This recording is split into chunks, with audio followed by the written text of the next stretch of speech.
با درود از دفتر مرکزی رادیو آزادی در پراگ، شعله گلخوجه هستم. با خلاصه خبرگزاری‌های مهم در خدمت شما. برنامه 2 ایول این موضوع‌ها را دارد.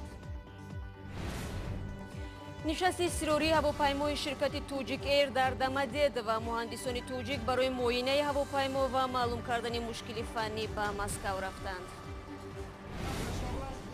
اعتراض برای حق بازنشستگی صدها نفر در سراسر روسیه به مقابل تصمیم بلند برداشتن سین نفقه صدا بلند کردند.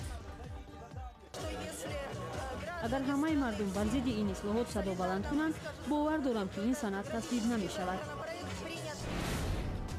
پدراندر در بازداشت، دختران در بیمارستان، لطوکوب بیرحمانه دوگانیکا در قرقیزستان توجه مقامات انتظامی را به خود کشید. بعد معالجه دختران آنها را همراه با مادرشان در مرکز بحرانی جای خواهیم داد تا اینکه کمک روانی بگیرند و مادر آنها نیز دیدگاهش را به زندگی تغییر بدهد. یک هواپیمای شرکت توجیک ایر بنابر مشکلات فنی مجبور شد در فرودگاه مسکو نشست اضطراری انجام دهد. هواپیمای خطسیر مسکو خوجند با 141 مسافر با امداد روز 2 ایول از فرودگاه دمدید و پرواز کرد، ولی بعد از چند دقیقه به همین فرودگاه برگشت. سبب فرود اضطراری کاهش فشار در داخل هواپیما بوده است. خدمات مطبوعاتی شرکت توجیک ایر میگوید همه مسافران هواپیما در مهمانخانه جایگیر کرده شدند و با خوراک تامین هستند. در بیانیه شرکت آمده است مهندسان توجیک برای معاینه هواپیما و معلوم کردن مشکل فنی به مسکو رفتند و معلومات کامل به زودی ارائه خواهد شد. بار اول نیست که هواپیماهای شرکت دولتی توجیک ایر به مشکلات فنی گرفتار می شوند. ماه مارس سال 2017 نیز یک هواپیمای شرکت بنابر آسیب دیدن یکی از چرخهایش پرواز را قطع کرد. شرکت توجیک ایر 36 هواپیما دارد، 6 تای آن عمدتاً در خطسیرهای بین‌المللی پرواز می کنند. رئیس جمهوری تاجیکستان گفته است کارمندان نهادهای انتظامی که با سیاحان خارجی معامله بد میکنند باید خائن ملت اعلام شده به جزای سنگین محکوم شوند. این حرفها را امالی رحمان در ملاقات با فعالان ولایت سوخت 30 ایون به زبان آورد. با گفته پرزیدنت تاجیکستان رفتار ناشایسته چنین خادمان سیاحان را از آمدن به این کشور میگریزاند و آبروی دولت را نیز در عرصه جهانی میریزاند. این سخنان تند امالی رحمان در حال صدا داد که در گذشته معامله بد کارمندان پلیس با سیاحان خارجی به رسانه‌ها راه یافته بود. مقامات تاجیکستان میگویند که در 5 ماه سال جاری بیش از 900,000 سیاح خارجی به تاجیکستان آمدند که در قیاس با 1 سال پیش 4 برابر بیشتر بوده است. رو می‌آوریم به موضوعهای دیگر. شب گذشته در شهر و نواحی مختلف روسیه پیروزی منتخب فوتبال این کشور را در قوازمایی با تیم اسپانیا جشن گرفتند. روس‌ها در فهرست فیفا یکی از ضعیف‌ترین دسته‌های جام جهانی فوتبال 2018 محسوب می‌افتند و این غالبیت غیر انتظار بود. در عین زمان دیروز در نزدیک 40 شهر این کشور هم صدها مردم به کوچه‌ها برآمدند، اما سبب راهپیمایی آنها اعتراض به اصلاحات نظام نفقه بود که هدف از آن تا 5 سال بالا بردن سن بازنشستگی در این کشور است. اسکندر خوجه میرزاده گزارش می‌دهد. روز یکشنبه در سراسر روسیه اعتراض بر ضد بالا بردن سن نفقه برپا شد. اعتراضگران از پرزیدنت پوتین و حکومت این کشور خواستند که خود آنها به نفقه برآیند، ولی سن نفقه بدون تغییر ماند. اتفاقهای کسبه، حزب‌های سیاسی و سیاستمدار مخالف حکومت الکسی نوالنی مردم کشور را بر راهپیمایی‌های روز 1 ایول دعوت نمودند. حکومت روسیه تصمیم دارد که تا سال 2028 سن نفقه مردان را از 60 تا 65 سالگی و تا سال 2034 سن نفقه زنان را از 55 تا 63 سالگی بالا برد. حکومت روسیه اصرار می‌ورزد که هدف از این اصلاحات کاهش فشار بالای خزینه دولت است. ولی مخالفین اصلاحات میگویند بر پایه این برنامه سن نفقه از میزان میانه زندگی انسان در بعضی مناطق روسیه بالاتر خواهد بود. در یک هفته از زمان اعلان این برنامه حکومتی، ریتینگ یا خود دستگیری پرزیدنت روسیه ولادیمیر پوتین 6% کاهش یافته از 75 تا 69% پایین رفت. من به اینجا آمدم زیرا مخالف بالا بردن سن نفقه هستم. به فکرم این غارت است. اگر همه مردم بر ضد این اصلاحات صدا بلند کنند، باور دارم که این صنعت تصویب نمی شود.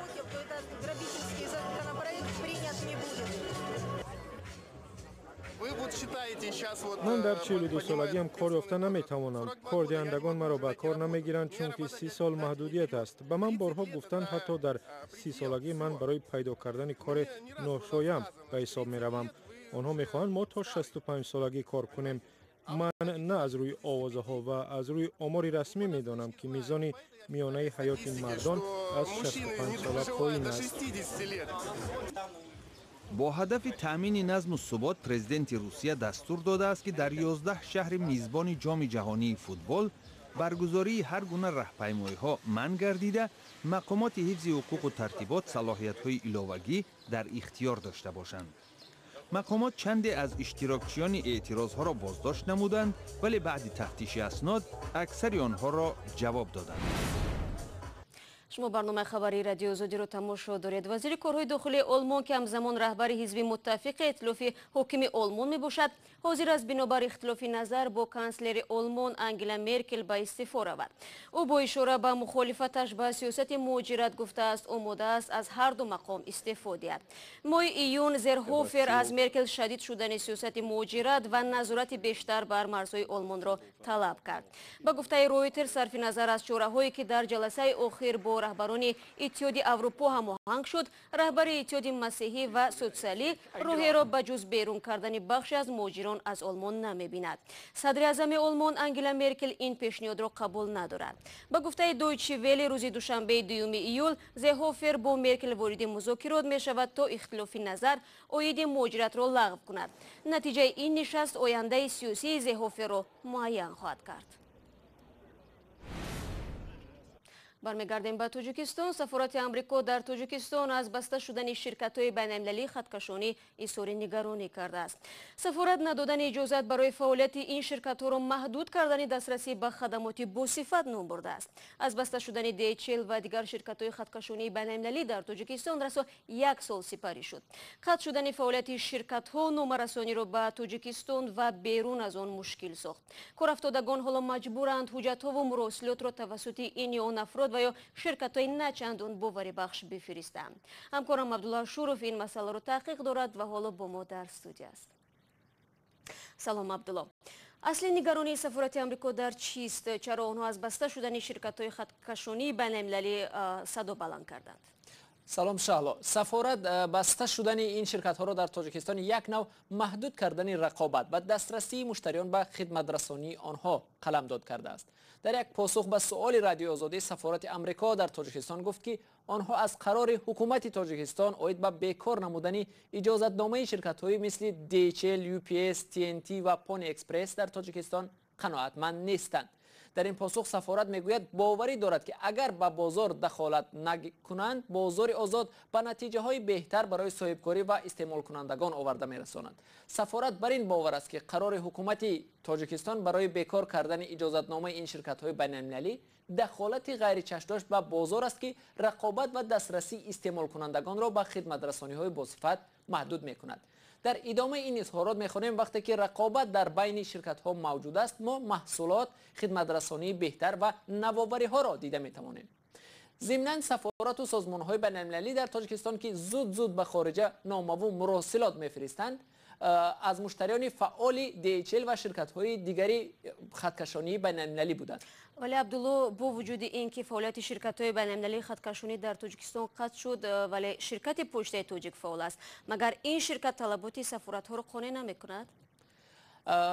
ظاهرا نه. از شیوه کاری پشته تاجیک نه تنها سفارتخانه ها بلکه شهروندان عادی نیز چندان رضا نیستند. شهلا بسیاری ها از مهلت خطرسانی اظهار نگرانی میکنند، چون برای مثال اگر DHL نامه را از دورترین کشورها در دوام 3 شبانه روز تا تاجیکستان دسترس میکرد، نامه های پشته تاجیک در دوام 6-7 شبانه روز میرسند. بنابراین با بسته شدن شرکت های بین المللی خطکشانی، بسیاری ها توسط یار و آشناهایشان به خارج خط و یا حجت های ضروریشان را میفرستند.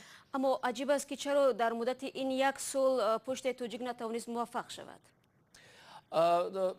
چون شهلا واقعا هم پشت تاجیک در این مدت تلاش کرد که خدمت رسانیش را بهتر کند و حتی ماموریت پشت تاجیک با شرکت های بین المللی خطکشانی مثل DHL و دیگرها نامه نوشت و خواستار همکاری با آنها شد. پشته تاجیک با آنها تکلیف کرد که با آنها همکاری کند، ولی این ظاهرا پشته های بین المللی DHL و دیگران راضی نشدند با این تکلیف پشته تاجیک و مایل هم نشان ندادند. هرچند با بسته شدن این شرکت ها درآمد پشته تاجیک خیلی بیشتر شده، تجهیزات و ماشین های خطکشانیش هم بیشتر شده. تشکر عبدالله برای صحبت. و بیننده عزیز، شما میتونید تفصیلات صحبت را از سایت www.azadi.org ببینید. شما برنامه خبری رو تماشا دارید. در قرقیزستان مردی رو برای لطوکوب بیرحمانه دو دختر اوگایش بازداشت نمودند. با نقل دختران که دوگانی کند پدراندر بدمست و بجل پیوسته آنها را به اصلاح ادب میداده است. مقامات انتظامی و محلی زمان به این عائله توجه کردند که دختران دوگانیک در حالت وزنین به بیمارستان افتادند. گزارش تلویزیونی نسته شیوری را سربیناز روح الله تقدیم میکند. мария намехоҳад дар рӯбарӯи камера суҳбат кунад ва аз ин хотир дар кунҷи утоқи беморхона нишаст, аммо ба нақли хоҳараш малика он рӯз онҳо бидуни иҷозат ба кӯча баромаданд. падарандари онҳо ки сархуш буд ба ғазаб омад. падарам бо сим заданро шурӯъ кард. аввал ба пойҳоям зад ва аз биниям хун рехт. баъд ба сарам зарба зад. сарам хеле дард мекард. ҳар ду хоҳарон то як ҳафтаи дигар дар беморхона мемонанд. майнаи онҳо зарбаи сахт хӯрдаву баданашон комилан кабуд шудааст. малика аз хурдӣ маълул буда эпилепсия дорад. ба ҳамин хотир ӯ ҳатто ба мактаб намерафт ва дар хона таълим мегирифт. пизишкон умедворанд ки латукоби бераҳмонаи падарандар вазъашро аз ин бадтар накарда бошад. як бори дигар ҳам вақте дар болои бом бозӣ кардем, аз болои он афтодем.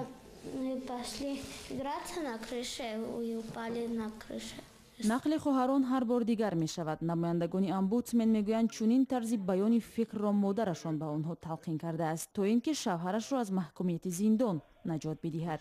аммо вақте ин зан эҳсос кард ки эҳтимолан ҳаққи модариашро аз ӯ мегиранд, бархӯрдаш тағйир ёфт. хоҳишам ин аст ки духтаронамро аз ман нагиранд. ман онҳоро бениҳоят дӯст медорам ва бе онҳо зиндагӣ кардан наметавонам. баъди ин ҳодиса ман хоб накардаам, фақат дар бораи онҳо фикр мекунам.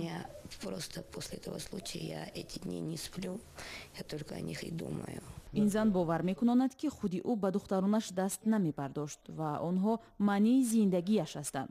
4 соли пеш дар пайи садама писари калонияшро аз даст додааст. албатта вақте кӯдакон гуноҳе мекунанд, модар бояд онҳоро ҷазо бидиҳад. аммо баъди он ки писарам ҳалок шуд, ман ҳаргиз ба духтаронам даст намебардоштам, фақат бо онҳо суҳбат мекардам. кормандони иҷтимоӣ ҳанӯз тасмими маҳрум кардани ин занро аз ҳаққи модарӣ нагирифтаанд. ин оила аз қабл дар рӯйхати оилаҳои носолим қарор дошт. баъди ин ҳодиса назорат аз оилаи мазкур бештар мешавад. баъди муолиҷаи духтарон онҳоро ҳамроҳ бо модарашон дар маркази буҳронӣ ҷой хоҳем дод, то ин ки кӯмаки равонӣ бигиранд ва модари онҳо низ дидгоҳашро ба зиндагӣ тағйир бидиҳад.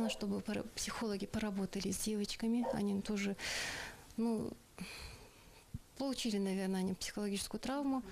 ҳамсояҳо модари ин духтаронро хеле кам медиданд, зеро рӯзи дароз дар кор буд. ӯ дар шустушӯи меваву сабзавот кор мекунад. духтарон мустақил буданд. марияи 10 сола хӯрок пухтаву хонаро тамиз мекард.